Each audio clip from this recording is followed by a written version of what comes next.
former Soviet President Mikhail Gorbachev has told reporters that he thought it was possible that a new Union state could be formed from former Soviet republics, but only if the countries voluntarily agreed to join.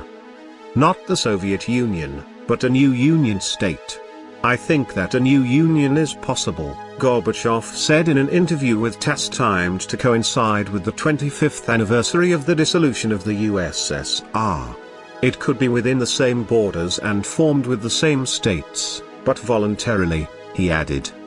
Gorbachev also said that he had stepped down as president of USSR without a fight in 1991 after leaders of the Russian, Ukrainian, and Belarusian Soviet republics signed the so-called Belovezh Accords, which initiated the collapse of the USSR, because a civil war could have broken out if he had attempted to arrest them. I think I should have broken up with this pack, I have no other words for them, he said. I think this all smelled of civil war. This was dangerous. I made a different move, I gave up my power and left my post in order to avoid bloodshed, he said, while insisting that he is not trying to shirk responsibility for the USSR's collapse, even though he tried to prevent it till the very end.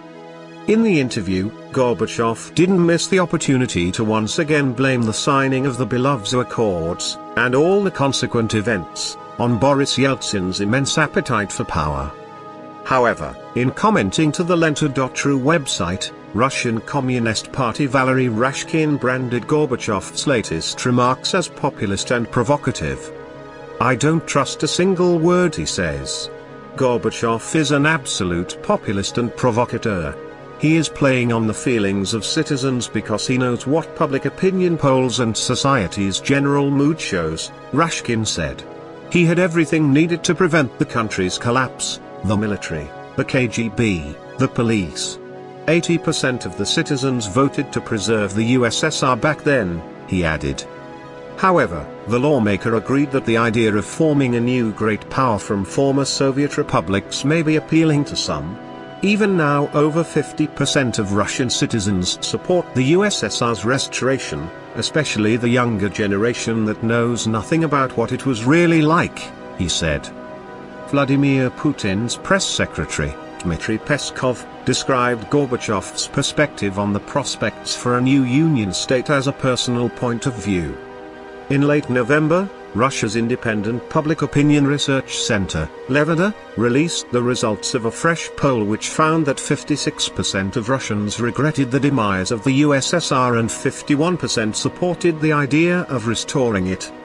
On December 8, 1991, the heads of the Soviet republics of Russia, Ukraine, and Belarus signed a treaty known as the Belovezh Accords, in which they announced that the Soviet Union had ceased to exist as a sovereign state and was being replaced by a commonwealth of independent states, an economic bloc formed of completely independent republics. The USSR's president, Mikhail Gorbachev, gave up his post on December 25, 1991.